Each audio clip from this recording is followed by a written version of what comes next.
There's something about the morning where you can connect with your purpose, your muse, your higher self, if you will. It seems to me much easier to connect with those parts of ourselves before the day has got a hold of me and I have all of that energetic residue of the tasks left unfinished, or the little argument, or the guy that cut me off on the way to work, or whatever it was. Morning. Hello, friends. Welcome back to the show. Today, we're talking about morning routines. We are talking about how to build an actionable, useful, realistic morning routine that can take you anywhere from 10 to 20 minutes, but will set you up for the most success imaginable. So you can win the morning, therefore win the day, therefore win at life, and generate tons of momentum and build healthy habits along the way. And then we have a lovely chat today with Cassandra, our one and only caller, but we go deep all about familial hypercholesterolemia and LP(a) and blood numbers, and hear about her journey bouncing around from diet to diet, landing on animal-based, but some concerns with those numbers, and how we should move forward and mitigate those concerns so we can get radically healthy. This one's a fun one. Let's learn all about your morning routine. Let's dive in.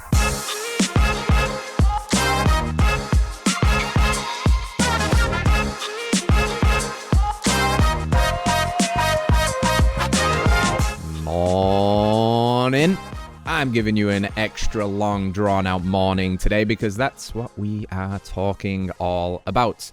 The morning routine, more specifically, how to master your mornings so you can build an enormous amount of momentum early in the day, carry that into the day with you, win the morning so that you win the day, so that you start just winning at life. So good morning, top of the morning to you, good day, mate, guten tag. What else have we got? We don't know. We're saying good morning in all the language to our huge international fan base. Let's dive in, shall we? So the caveat here is that actually a good morning routine kind of starts with the night before and setting yourself up for success. So let's reverse that a little bit and talk about the nighttime for just a minute to make sure that when we can ease into our morning routine, we can come in all fresh-eyed and ready to go. Because I get up personally quite early. If you follow me on Instagram, you'll see #SunriseClub. I've been doing this for 5 years or so, where I get up wherever I am in the world, where if I'm traveling or whatever, I adjust to the local time zone. I get up around sunrise and I do this, and I'll explain why I do this in a moment. But that means that you have to get up early. And people ask me a lot of the time, man, how do you just get up so early all the time? And my answer is the same, always. That getting up early is not hard. Getting to bed on time is what is hard. If you get to bed at 9 p.m. or 10 p.m. at night, then realistically you can get 7 to 8 hours of sleep and make it pretty much anywhere in the world for sunrise.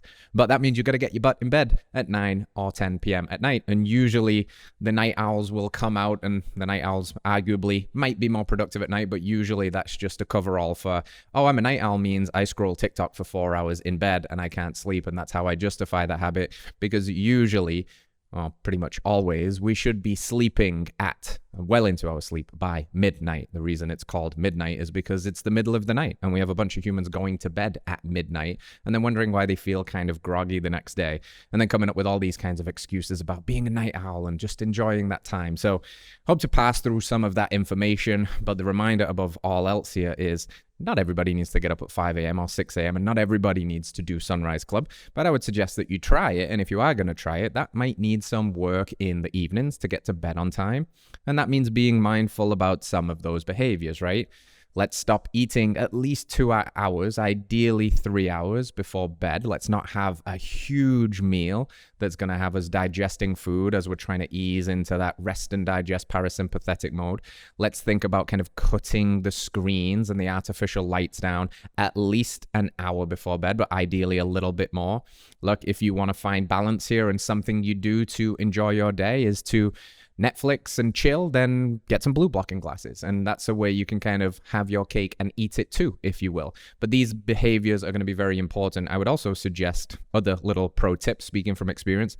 If you are staying hydrated, which you should be, don't be guzzling water right before you go to bed and making sure that you're going to wake up 2 times in the night to pee. So think about these things: cutting food out 3 hours before, cutting water out 2 hours before, cutting screens out 1 hour before. Now we just created a nice little 3-2-1 framework where you can hopefully now, in that hour before bed, where you're no longer blasting yourself with the artificial blue light or watching a horror sci-fi documentary on Netflix that's stressing you out, that maybe you are reading a book, or maybe you're doing some light stretching, or maybe you're doing a meditation, or maybe you are playing some music, or maybe you're connecting with a loved one, or maybe you are like turning all the lights off, lighting a few candles and like being all romantic, and that's wonderful. And that would be a very cool evening routine, which will facilitate the morning routine, which brings us to the core talking point of today, which is just that. How do we start our mornings with a lot of intentionality and set ourselves up for the most success? So now we've got that taken care of. We'll get into bed on time. Now we're up nice and early. I like to try and simplify this as much as we can because there's a lot to cover here, but I like to look at it through almost 4 pillars, or a 4-step framework, if you will. And those pillars are, in no particular order: hydration, light, stillness, and movement. And I think if you can get all 4 of these, and I'll break it down in a way that I think anybody can get all 4 of these in as little as 15 minutes, maybe even 10 minutes. So you really have no excuse. But if you get all 4 of these, I guarantee you have won the morning. And I also guarantee that if you win the morning, you are much more likely to win the day. And in the game of life, it's just a series of trying to win more days than you lose, right? We're just playing this long-ass season of hopefully 100 years of winning more days than we lose. And the best way to do that is to set yourself up for success by starting the day very intentionally and coming in with some good momentum. And look, sometimes life throws us a curveball, as it does, and maybe the rest of your day kind of crumbles. But even if it does, you can always look back then to your morning and say, at least I did that. At least I still got up early. I did my hydration, my stillness, my movement. I did those pillars, right? Because that's going to be something that you can always look back on or build from. So let's start looking at these pillars individually, discussing why I deem these as important fundamental pillars to a good morning routine and some ideas for you. So let's start with hydration. Again, the caveat here is that these aren't necessarily coming out in the order of importance. These are coming out usually in the order that I structure them because I've been doing this for a long time and I think it's the easiest way to kind of tackle it. And they're all important. So hydration. Okay, number 1. You know I love a cheesy line. Hydrate before you caffeinate. Too many people are waking up far too tired and groggy, probably for reasons we just mentioned: staying up too late, not restful sleeping, not a cold dark room, all of that fun stuff. So they're very foggy, they're very groggy, and they go immediately for the coffee, which actually is kind of foolish because we know that coffee, caffeine in particular, is very similar to that structure called adenosine. And when you wake up and you're foggy, what you've still got is this adenosine tap on, if you will. And there's still a fuzziness, and you're trying to shake it off by having the caffeine come in and remove the felt sense of tiredness, which it does very well. Coffee doesn't give you energy. It removes the felt sense of tiredness. But the problem with doing it too early, before you've done all of this good morning routine stuff, is that adenosine system isn't really active in the way that you want it to be active for probably about the first hour of the day. Maybe even the first 90 minutes of the day. So your caffeine habit that you immediately go for when you wake up is actually just setting you up for greater crashes into the day and through the day and putting you on a roller coaster of intense up and down spikes and dependency upon these substances. So with hydration, always remember that I want to be in your head that at the very least, you should be hydrating before you caffeinate. And hydration is much more than water. So water is important. It's obviously a very big piece of this, but a lot of people sleep and lose moisture when they sleep because a lot of our breathing patterns aren't very efficient. So here's a nice little bonus. Mouth tape. I am traveling to Austin to do the podcast right now. The one thing that I always have with me is a little roll of I think they call it zinc oxide tape, and I tape my mouth shut at night. Some people get really freaked out by that, but if you're open to trying it, just make sure that I nose breathe the entire night instead of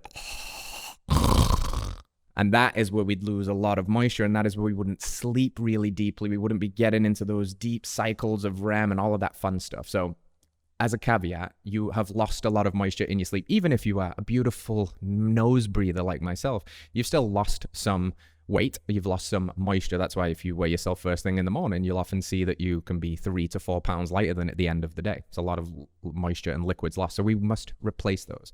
So we are hydrating ideally with some form of electrolytes too, right? So we've got the big dog, sodium. Sodium seems to be the electrolyte that regulates the other electrolytes, kind of the gatekeeper, if you will. When sodium levels get low, by the way, sodium is salt. When that gets low, we'll start to see issues with potassium balance. We'll start to see issues with magnesium balance. So at the very least, make yourself a little morning mineral cocktail of water with some good quality salt in it, something like a Maldon sea salt flake if you're really fancy. A Celtic sea salt is really good and micronutrient rich. A Redmond real salt is very good, but some kind of sodium is going to be very helpful. You could get a little bit of a hit of potassium maybe from the squeeze of a lime or a lemon. Magnesium's a little harder to come by, but hopefully we can saturate our tissues throughout the day, or we can actually go to a dedicated supplement, something like an Element, a Drink LMNT. Who else makes them? Redmond Real Salt has an electrolyte supplement right now. I know for some people, they get a little bit, there's some artificial sweetener in there in terms of stevia, but for me personally, with the amount that I sweat and the importance and focus on electrolytes, I personally like them very much. So I come down in the morning, and here's my trusty water bottle, which I've had a very good relationship and long relationship with for many years. And this is sitting on the kitchen counter. And it is 32 ounces, I think. So when I wake up in the morning, that's almost full. It's got electrolytes in it. And I take a big old glug of that. Now, ideally, if you looked at the optimal way to do it, big, massive gulps are less ideal than a lot more consistent sipping. But let's not let perfect be the enemy of the good here. Done is better than perfect. So for me, it's just much easier to get, at least half of that down, or sometimes even the whole thing down. Like within the first couple of minutes of waking, I can sometimes be 32 ounces ahead with my hydration and get a good hit of sodium, magnesium, and potassium from an electrolyte supplement. So I've already set myself up for success in that way. And just speaking to hydration generally, there are numerous formulas and there's some differing opinions here. Some people just, drink when you're thirsty. I think, actually, I truly do believe that if you're thirsty, you've kind of waited too late and you should be more proactive with hydration than reactive. So a basic formula that I like to follow is half your body weight in ounces of water. So I am on any given day 185, 190, something like that. So I'll just round up and call myself 200 to make the maths easy. That means I'm shooting for about 100 ounces of water. And that means that if that is 32 ounces, that means that I need about 3 of those, because that's going to get me close to that number. So don't need to make the math super complicated, but as a general rule of thumb, that hydration is big. And that means if I can get one of those done in the morning, then maybe I get one of those done in lunch to afternoon window and get one of those done before I wrap up dinner. And I've got my hydration filled. So hydration is replenishing, setting yourself up for success with hydration in the form of water, but also in the form of those minerals and electrolytes. And again, hydrate before you caffeinate. I see you all just going immediately for the cup of coffee and you're not doing yourself any favors. Okay, so that's hydration boxed off. Next up is light. So like I said, I wake up in the morning, I chug my water, and then for me, I'm immediately going outside. We'll have some nuance here because what happens if you're up before the sun? So we'll talk about that. But let's just say you are waking up right around when the sun is rising or a little bit after and it's already light outside. Get your butt outside as fast as you possibly can. Ideally, you want to spend as much time as you can. Realistically, I know we've got lives. So as a kind of minimum effective dose, 5 minutes would go a hell of a long way in terms of helping you with numerous benefits here. This idea that a good night of sleep starts with what you do in the morning is very profound and has been very helpful for me to think about, because when we get that appropriate light in the morning from natural light, not just screens, I always say, the cheesy line, sunlight before screen light is always key. Again, if you're up before the sun, then you do want some bright light. You might want to consider a light box, for example, these kind of artist drawing light boxes that you can use in the office. And then when the sun comes up, you get your butt outside as fast as you can and as close ideally to sunrise as possible, because light is information, right? We talk about diet a lot, but we don't focus so much on our light diets. For me personally, I focus an awful lot on my light diet, which means I want to get less junk artificial light and I want to get as much natural light as I possibly can at the appropriate times. So in this morning routine piece, it's obviously very important, but I'm also then thinking about that throughout the day. How much blue light am I staring at from this screen? How much do I need to protect myself from that by using things like Flux or Iris software to dim those blue lights in the evenings in particular, to not provide that mismatch between it's nighttime and I should be tired, but I'm blasting myself on my 50-inch plasma LCD, Netflix and chill, and I'm just basking in blue light, right? So this light diet piece is important, and it's really helpful. It's helpful for insulin sensitivity and mitochondrial function, but focusing back in again on the morning routine, it's helpful for that good night of sleep and for waking you up simultaneously. So you get the appropriate light at the appropriate time, in the appropriate forms, in your eyes and on your skin by generally looking in the direction of the sun.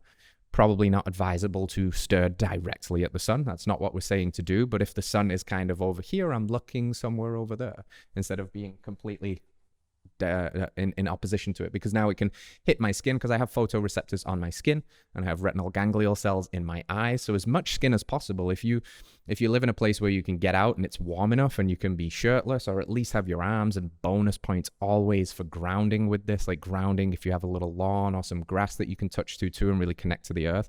This is how we can kind of maximize these benefits.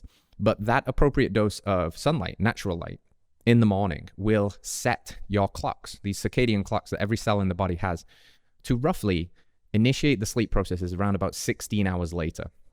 And if you do the maths on that, you reverse engineer what time I'm looking at the sun and then do the 16 hours, you'll see that that's going to be a natural bedtime, ideally, that you want to get to sleep.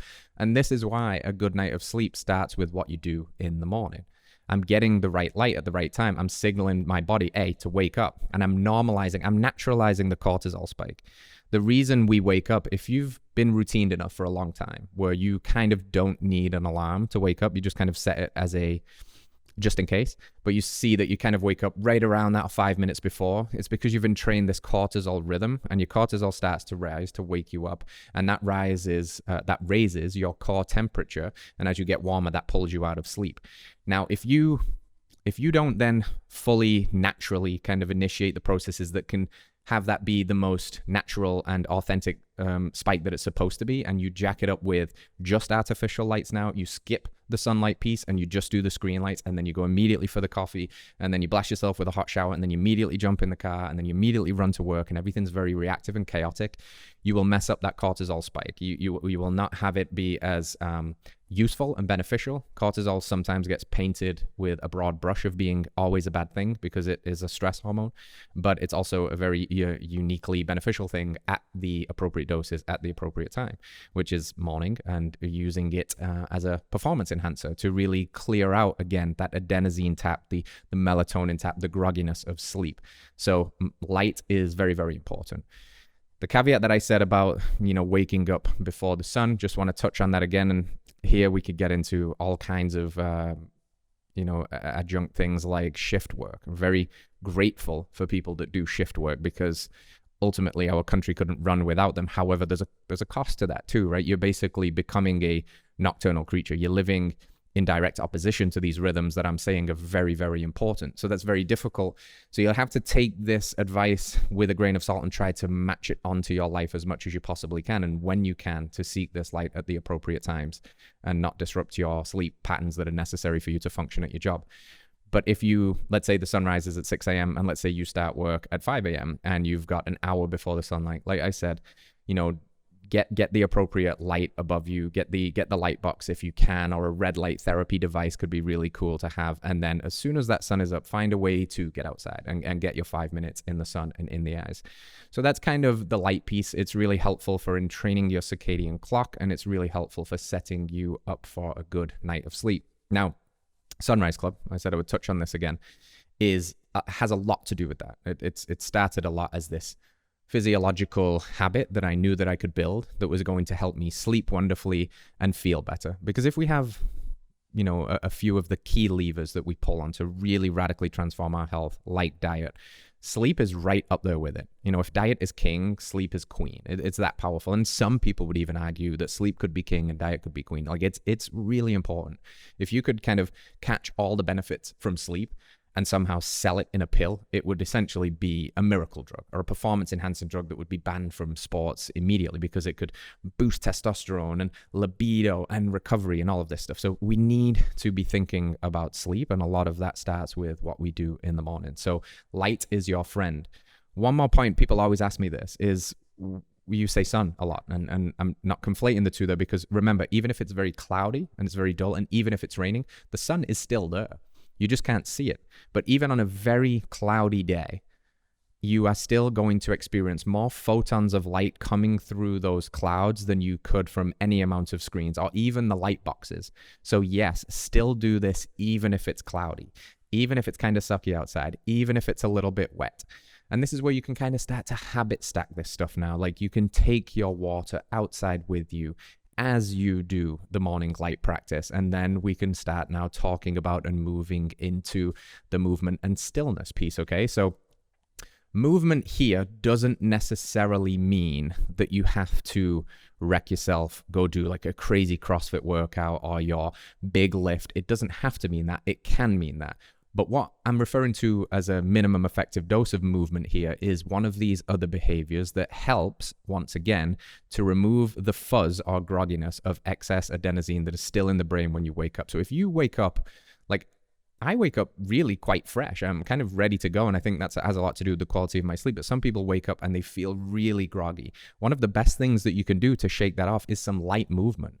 Not a crazy workout, but something like some squats, something like some burpees if you're feeling really fancy, something like some push-ups, or even just a walk. Now, if you think about the walk, you could chug your water, start the walk, get outside, and now you've kind of habit stacked these things all together. And your walk doesn't need to be 10,000 steps. It could literally be a 5-minute walk, one lap around your block or whatever it is. But movement will turn off that adenosine leak, that tap, if you will, and it will help you to wake up and it will naturalize that cortisol spike again. Now, you can also take advantage of that rise in cortisol and do your workout of the day if this is appropriate for you. I do this. I train 4 times a week, CrossFit style workouts, and I do them in the morning at the 6 a.m. class. So it is very aggressive and it is very early, but it doesn't necessarily need to be there. What it can do there is serve as a very powerful way to wake you up, and there's more of a lifestyle aspect to that too, that you kind of, to quote Mark Twain, eat the frog in the morning. The idea there is if you had to eat a frog every day, then you should do the hard thing first, because otherwise you are worried about eating that bloody frog all day long, and the longer you delay it, the harder it gets, and you're just thinking about it and thinking about it. So if your frog is the hard workout where you want to go and kind of get after it and push yourself physically, then doing it in the morning has the benefits that you can kind of hack some of these systems that are going on. You maybe get in some unique benefits from fasted cardio because you're probably not working out at 6 a.m. with a belly full of food, and also utilizing some of this natural cortisol spike, and after that you will be feeling very alive and awake. So the movement can be your big lift for the day or your long walk, but if anything else, just keep it minimum effective dose and keep it as simple as 10 push-ups and 10 squats. That's it. That's literally all you need to do, because that little level of movement will give you a nice little hit of dopamine, it'll give you a nice little hit of endorphins, and it will just kind of shake away the fogginess. And it's better, again, than going immediately for the coffee, because we can get to the coffee if that's in your routine still and that's serving you. We can get to all of this, but let's front load it with these good behaviors first. So now we've got our movement piece taken care of. And last but certainly not least, maybe the most important, because we do the least of this, is the stillness piece. If movement is life, stillness is the key that kind of unlocks your intentionality in life, your inner world, right? In a world that wants to pull you outward in terms of a lot of distraction or things to do. This is the kind of classic flavor of our mornings, right? Alarm goes off and immediately brain goes, what's all the stuff I need to do today? Immediately into problem solving mode. Do. Go, and go as fast as I can. When we only do, we forget that we are human beings, right? Not human doings. We need to try and remember that with something that's a little more intentional and something that's a little more stillness-based. So we can set the tone for the day, because really, we are creatures of habit, and how we start the day will dictate how we come into the day. And if you start from that very frantic go energy, you are likely setting the tone that the rest of your day will be like that. But what if you started the day with this 5 minutes or 10 minutes to be introspective, to go inwards, to check in with the inner textures of your mind? How am my body feeling today? How is my mind feeling today? What is stressing me out right now? And can I be with this? Now, it doesn't have to be a crazy long meditation, although it can be. There's a beautiful stillness and something very special about the morning, before the buzz of the world is taken over, before the kids are up, before the stresses of life have had a chance to really sink their teeth into you. Well, there's just something about it. There's something about the morning where you can connect with your purpose, your muse, your higher self, if you will. It seems to me much easier to connect with those parts of ourselves before the day has got a hold of me and I have all of that energetic residue of the tasks left unfinished or the little argument or the guy that cut me off on the way to work or whatever it was. So the stillness doesn't necessarily need to be this grandiose, like sit down, light a candle in lotus posture and om. If that's your flavor, that's your flavor. I meditate every day personally for 15 minutes. I have done so for 5 years, and it's profoundly impactful on my life. It's one of my core hinging points because I know it sets me up to be the best version of myself that I can be. However, that stillness, again, can also be combined with movement. I know these seem counter, but what if the movement is just a walk? And what if on that walk you leave your phone behind and you don't check your emails and you don't check your text and you turn that walk into a mindful exploration of your environment? You walk around your cul-de-sac that you live in and you try to see it like you've never seen it before. You really pay attention to, oh, never noticed they had a red door. And oh, listen to those birds. And what does it feel like to really feel my feet on the ground? Bonus points. Be the weirdo in the neighborhood walking around barefoot. Feel your feet connecting. Feel the palm, the heel strike, and then the midfoot strike, and then the rolling off the toes. Turn it into a walking meditation. Breathe. And this is how you can, again, habit stack. Now we're outside. Now we're getting the sun. We hopefully smashed a good old bit of water before we went outside. Now we're doing it all together. And we can do all of that within 10 minutes. And again, the meditation piece could come in here. The journaling could come in here. Setting some intentions for the day could come in here. Writing down some goals. Who do I want to be today? What do I want to do today? We can even do a bit of a introspective practice on yesterday. What was a highlight from yesterday? What could I have done better? How am I going to be 1% better than I was yesterday? I maybe I've talked about this 3-day cycle before that I try to live in, but if it's a good reminder either way, I'm kind of always operating in yesterday, today, and tomorrow. And what I mean by that is I'm looking to yesterday to say, how can I be 1% better than that version of me yesterday? Not how can I be a totally transformed person every day, 1% better. So if I had all of these things where I was like an A plus on, that's not where I'm looking at, but maybe I could communicate my needs a little bit more in relationship or something like that. So just 1% better than I was yesterday. Now that brings me to today. What can I do today to set up tomorrow's self for the most success? So there's the 3-day cycle. Yesterday informs me how I can be 1% better. Today is what I'm in control of. I only ever have now. What am I going to do with now so that my tomorrow is looking back and saying, good job, man, we're doing this thing. And stillness is a key component in that. If I don't have stillness and I constantly lose myself in the busyness of life, then I lose what's really important to me, or I lose this opportunity to check in, to ground, and to be present with the day. And I'm just going to do a little breath work with you. I'm just going to teach you something really simple right now. I'll teach you 2, because breath work is very powerful for becoming your anchor back to the present moment. And the present moment is the only moment that we ever have. The issue is that most people don't live in the present moment. They're constantly ruminating about something that has already happened. They're replaying it in the mind. They're feeling the guilt and the shame or whatever it is. Or they're anxious about something that has yet to happen because, I've got to give a presentation at work today, or that deadline is due on Friday.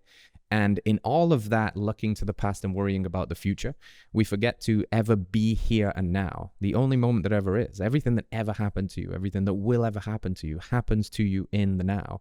And tomorrow never comes, because when tomorrow comes, it's now. Next week is now. Everything that you experience is now.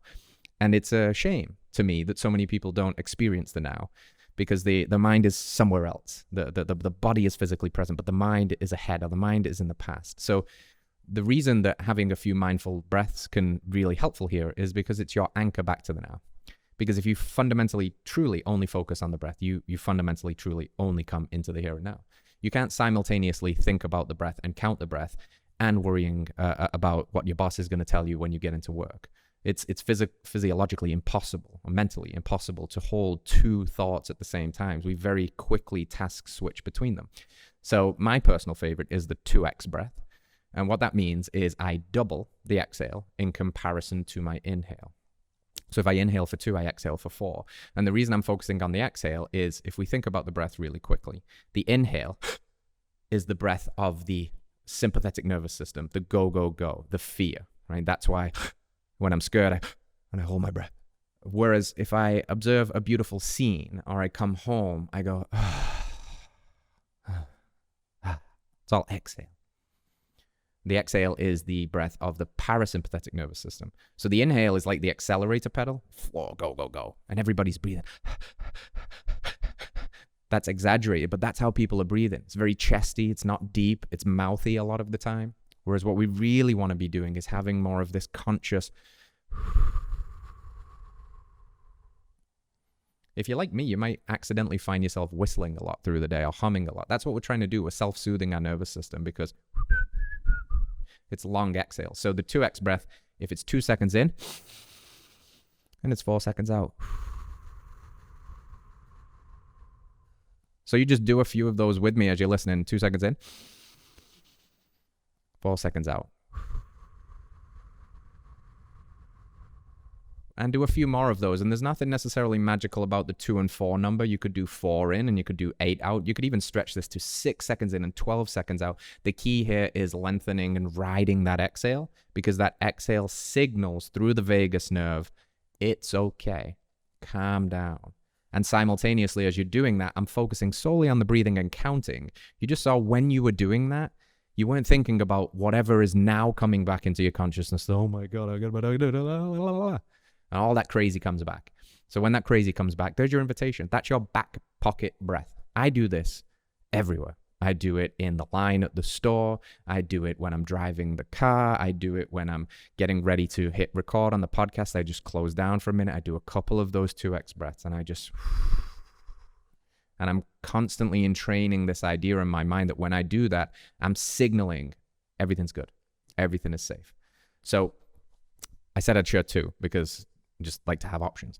The second one is box breathing. Very, very simple, but it's the classically done as a 4-second inhale into a 4-second hold, into a 4-second exhale, into a 4-second hold. And the reason it's called box breathing is a lot of people will do this with their eyes closed and they'll visualize the box of the inhales and the holds. So let's do one of those together just so you know what you're doing. So inhale for 4, hold for 4, exhale for 4.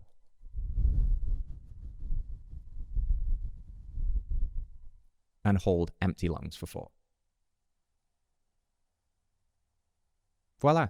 You can do breath work now. So you've got 2x breath and you've got box breathing. These can be implemented as part of your stillness practice. So there we go. If you can hit those 4 pillars, and I think every person can hit those 4 pillars in as little as 10 minutes, and you can stretch this out to be as long as you want. If you have the wonderful space in your day, or you want to get up at 5 a.m. and you want to stretch this out to be an hour, you are going to see a lot of return on your investment for this time. And that's a good way to frame it. A lot of people, when I tell them about this stuff or meditating a little bit more, they always say, I don't have the time. When somebody tells me they don't have the time to meditate for 10 minutes, I say, great, well, you need to meditate for 2 hours a day, because it's highlighting a problem. They see the cost of that. They don't see what they get back from it. If you can give me 10 minutes to construct and intentionally design your morning, yes, you need to pay with your time those 10 minutes, but what you get back for that investment in terms of the hours of saved productivity and presence and less stress and anxiety. Now try telling me you don't have time to do that. You have the time. It's just not a priority right now. If we can make this a priority, you are prioritizing yourself, your behaviors, your healthy habits, and that ties everything in this framework together, all the way through achieving your why, because that version of you that starts the morning intentionally, that has the stillness, that has the hydration, that has the light, that has the movement, and can build that in their own unique little way, is a better version of you. There's no doubt about it in my mind. So if you win the morning, you will win the day. And if you don't win the day, at least you won the morning. And that's what life is all about. The game of momentum, my friends. So hopefully there's something in there that you can use. Get creative with it. If there's other things in there that I didn't mention, remember, this isn't a prescription. These are just suggestions. You can weave in your own stuff. You might start to apply this and you might realize that, yeah, I like 3 of those steps, but the 4th one I'm going to leave out, and that's okay too. Again, done is better than perfect. And the difference between nothing and just one of these things is infinite. That's the biggest difference you can possibly make. It's not optimizing every little nook and cranny. It's getting started. So here's the little challenge for you to get to bed maybe a little bit earlier. Protect that evening. Think about your evening routines. Maybe there's a future podcast episode in that as well there to optimize, but just think about those basics, your light diet again, getting to bed on time, cold, dark room, EMF-free environment for bonus points, and get up earlier so you can intentionally carve out a little bit more time. If that means you've only got to set your alarm 20 minutes earlier than you usually do so you can get all of this done, that's a good win in my book. All right? Cool. So, with all that done, it's time to get into some callers. Shall we do that? Okay. Who have we got today? We have Cassandra from Pennsylvania on the line. Hello, Cassandra. Are you with us? What can we help you with today? Hello, how are you? Oh, I'm very well. How are you? First of all, good. Thanks for that. That was excellent, by the way. Awesome. And thanks for taking my call. Prior to getting recent blood work done, I had been following an animal-based diet for many months. Mm-hmm. But then when I got my results back, I was alarmed by my cholesterol numbers, especially my LPA result, which was high. So should I be concerned eating an animal-based diet, and are there extra precautions I should take because of this finding? And does pursuing insulin sensitivity ultimately protect me from having a cardiovascular event? Cool. Thank you for that question, Cassandra, and good job. It sounds like you're already looking for solutions, and yeah, you definitely got the elephant in the room there with insulin resistance, so we'll unpack that a little bit. Did you say in that question, sorry, I may have missed it, how long you've been doing this for now? Is it? I have been on every diet known to man, Right. and I find that I love the animal-based diet, and I think I've probably been doing it mostly for like a year, Okay. off and on. I think when I got my blood work, I got very nervous, and I stopped the animal-based diet, and I started to do the Mediterranean. Then I started to look at the Japanese diet, and then I always found myself going back to, I really miss the animal-based diet. So I have gone full force into it because I just feel like that's the only one that gives me the most energy, and it helps with my blood pressure. But it's just the fact that I have hypercholesteremia in like it's a genetic form. Yeah. I'm just really concerned, am I actually harming myself rather than benefiting myself? Yeah, I totally get that. And I would say here, there's a couple of things that you brought up there that's so important, is that there's a reason that your mind and your body wants to come back to animal-based, which is because it feels really good and it feels like it's giving you energy and it's helping with these other areas. So we're definitely going to talk about this blood work stuff, but you know, you mentioned blood pressure too, which is a big piece in this insulin resistance and hypertension story. But there's a very powerful signal to me here, at least, that you are drawn back to this. And I'm just curious, before we look and address the specific concerns about Lp(a) and the blood work, what are the results that you have experienced? You said it gives you energy. Have you noticed anything else? Has it been helpful with your body composition goals? Anything else there? I'm just curious. So I definitely, surprisingly, lose weight on this diet. I maintain a very healthy weight on the diet. It gives me energy. I'm a mother of 3 young kids. So, and I do, unfortunately, work night shifts every weekend. So it really helps to charge me, and I enjoy the diet. I love the cow. I love the cow. I can't stay away from the cow. I love fruits.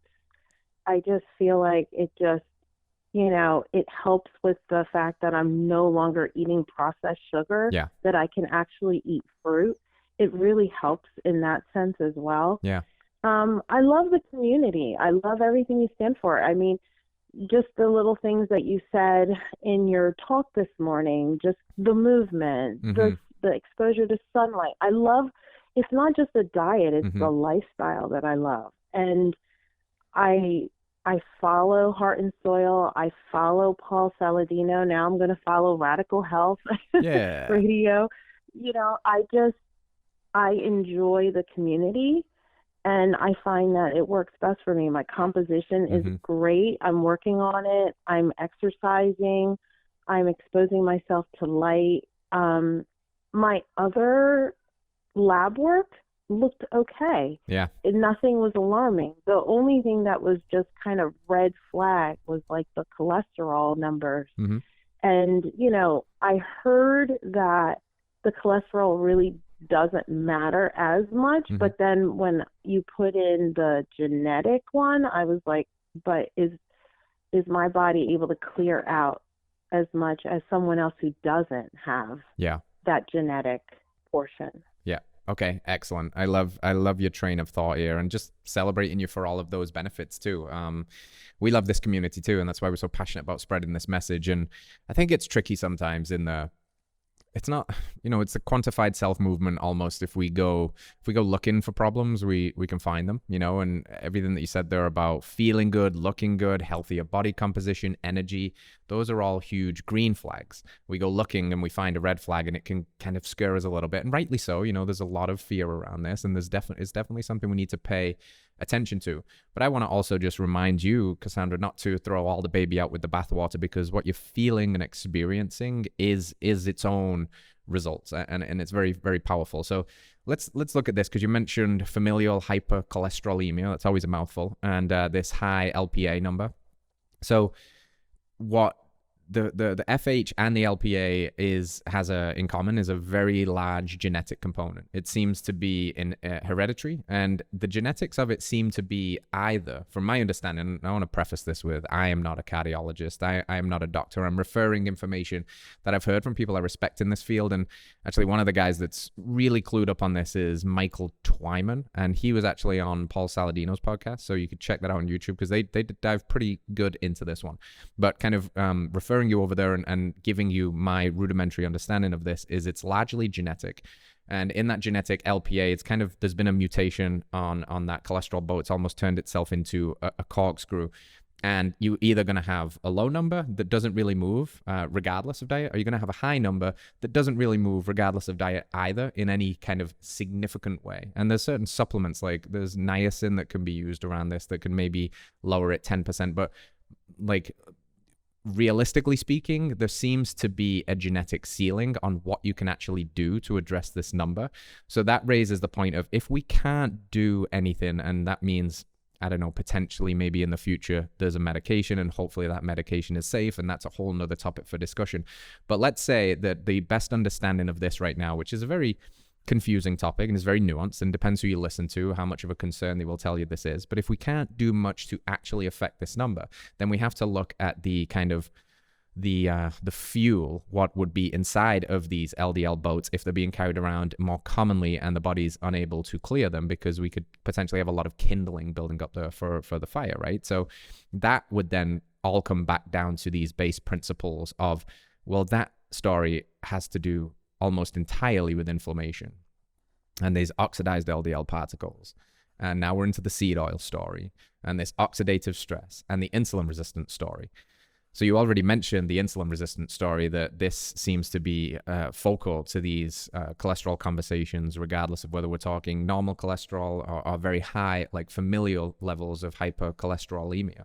But I think if those LPA boats are carrying a lot of oxidized material or oxidizable material, then yeah, it's potentially a risk factor. But when we talk in the context of an animal-based diet, I mean, the whole diet is structured to mitigate that risk to the best way that we know how, which is to eat the most nutrient-dense foods on the planet, which just so happen to be animal products, which also happen to be high in saturated fat and cholesterol. And that's where there's a lot of confusion arises here. But also understanding that dietary intake of cholesterol doesn't necessarily drive lipid levels of cholesterol, because it seems to be an internally mediated process, from the liver producing it to the brain producing it. And if you're eating more of it, the dietary form doesn't seem to be the thing that's going to hugely swing it. What does seem to be the thing that hugely swings at least the ratios and the quality of our cholesterol numbers are things like insulin resistance. And you said blood pressure improved, which is a marker for insulin resistance, at least as I see it, and stress. It's classically called hypertension, so high tension, stress. That's physiological with blood pressure, but also probably mental. And as you're healing, a healthy body is the vehicle for a healthy mind, and so on and so forth. And you've got these other habits building. So what you could do here is kind of take peace of mind or solace, at least, that what you're doing with an animal-based diet, and if I was in your position, not doctor's advice again, but I would be doing an animal-based diet despite this finding. And I wouldn't necessarily be changing anything. I would still be eating the most nutrient-dense foods on the planet. I would be really addressing what I think would be the biggest driver of some kind of complication here, which would be insulin resistance. I would be very, very careful about exposure to seed oils. And I would probably, be a little more rigid on that and healthy, choosing healthy animal fats. And if the plant fats are in the diet, they're going to be high quality olive oil or high quality avocado oil and coconut oil and that kind of stuff. And then potentially looking at other numbers, which you said were good. And that's very important, because I would be looking at things like fasting insulin, CRP. I would be doing cortisol stress tests, because now what I'd be looking for personally is markers of stress and inflammation, because I think that's the biggest red flag in this story with LPA that's elevated right now. Because again, I'm not sure, based on the experts that I've listened to, how much you can actually affect that number. But what you can do is affect the internal qualities of the body that those elevated boats are going to live within. So having the other blood work look okay, and nothing other red flag, is a good little, okay, that makes me feel good, and I hope that makes you feel good too.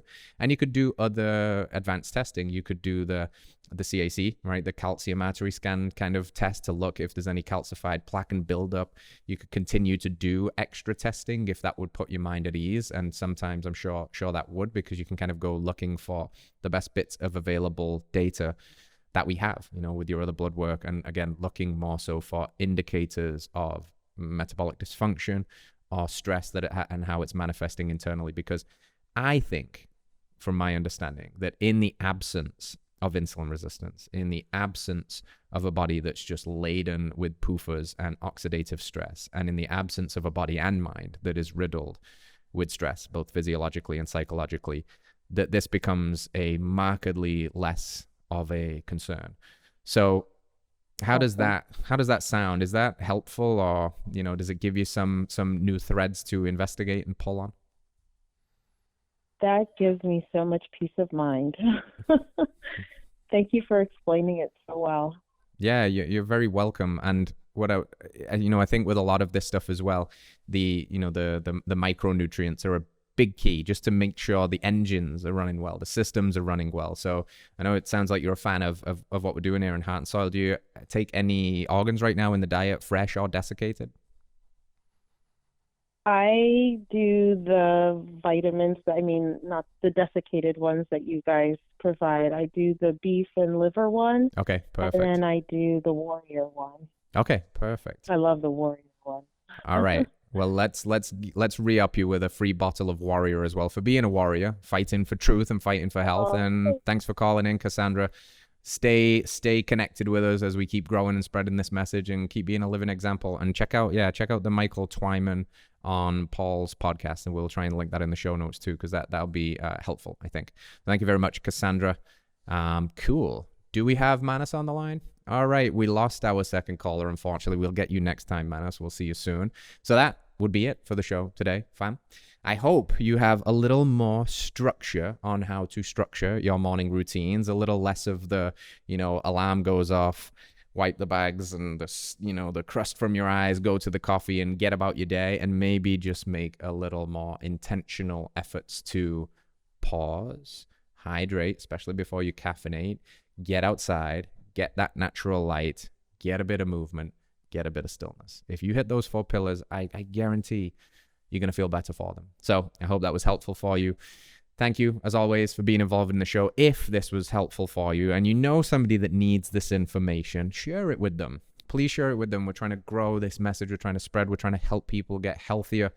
And it would mean the world to us if you like, you comment, you subscribe, you share with a friend that you know is a hot mess in the morning, so we can fix it up a little bit. All right. So thank you for being here. We will see you next Wednesday. As always, stay radical, friends. Peace.